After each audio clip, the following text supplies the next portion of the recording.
Carson is wrong today to assume and say that American Muslim cannot be president of the United States. His views are inconsistent with the United States Constitution. For that, we really urge politicians, the general public, community leaders, presidential candidates to repudiate his views. And we ask Mr. Ben Carson to withdraw from the presidential race because he's unfit to lead. When Donald Trump failed in a recent appearance to note President Barack Obama is not a Muslim and then refused to backtrack on the non-comments, few are actually shocked. After all, Trump says what is on his mind and never pays for the same real estate twice. But when Dr. Ben Carson, an avowed religious man of deep faith, said flat out he would never allow someone of the Muslim faith to be president and then doubled down on the comments, it created a new firestorm aimed at Republicans, opinions, America's issues with Muslims, and created new sizzle from those who say GOP hate will drive voters to Democrats next November. Our first guest is a political philosopher with the Southwest Institute for the Study of Middle East Conflict. Welcome Musa al-Gharbi to the Hardline. Musa, I want to thank you so much for joining us. And let me just start out by saying, is it possible that Dr. Ben Carson spoke to a group of people, a large group of people in America, who simply think back, and when they think of Muslims, they think of hate, they think of 9/11, they think of the issues that have attacked America? Is it not possible that that's where this is coming from? Absolutely. I mean, there's clearly a constituency for these kinds of remarks. So understandably, Americans are concerned about terrorism, although I would suggest that people are over-concerned about terrorism, and they also often seem to misunderstand how many terrorist acts in America and Europe are committed by Muslims as opposed to non-Muslims. It's actually mostly the latter. But I certainly understand those concerns.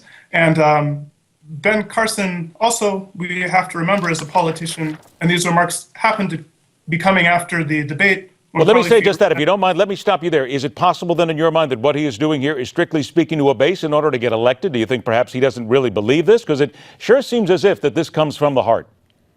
Well, it's perplexing to me because Ben Carson is usually a pretty straightforward kind of guy.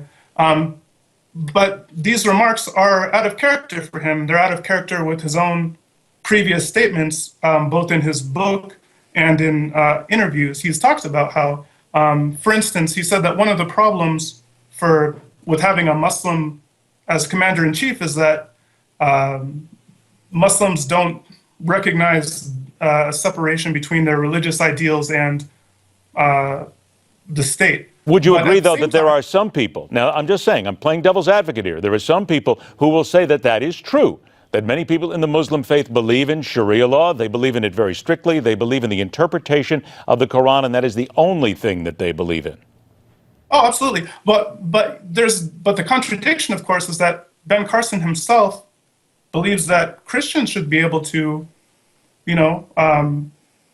advocate their religious positions as part of the public sphere, and that's his own campaign is a part of that. But he's consistently said that Christians have a right to engage as Christians in the political sphere. So the idea that Muslims wouldn't be able to engage as Muslims, that they would only be able to engage as sort of secular citizens. What about from the religious side of things then? You mentioned Ben Carson's faith. He is a very thoughtful man. He is a man of deep faith.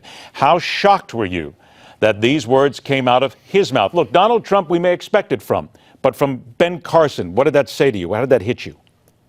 Absolutely. It was perplexing to me because, again, he's usually an even-keeled guy, and it's out of character with his previous statements. That's why I was inclined to just dismiss it as a political stunt, because he's slipping in the polls compared to Carly Fiorina afterwards, and there is a constituency in the Republican Party to whom this kind of rhetoric, and also the Democratic Party, to whom this sort of rhetoric might appeal. Okay, well, let me do this, and I'm almost out of time. You said rhetoric. Very quickly, 20 seconds. What about the suspicion that many Americans believe that President Obama is still secretly a Muslim? Yeah, that's characteristic of what I was talking about. And the real problem isn't so much that they believe he's a Muslim, but it's that they believe that if he was a Muslim, this would be a problem. This country was never about secularism, right? France is secular. America has always been about pluralism, which is the idea that everyone can participate, and no religion has a monopoly over the public sphere. So the idea that, and Ben Carson and other conservatives are very clear on this, and they rightly articulate that this is what the Constitution says. Okay, I have to stop you there because Islam. we are all out of time, but this is a continuing discussion. We will have you back again. Musa al-Gharbi, I want to thank you very much for your comments.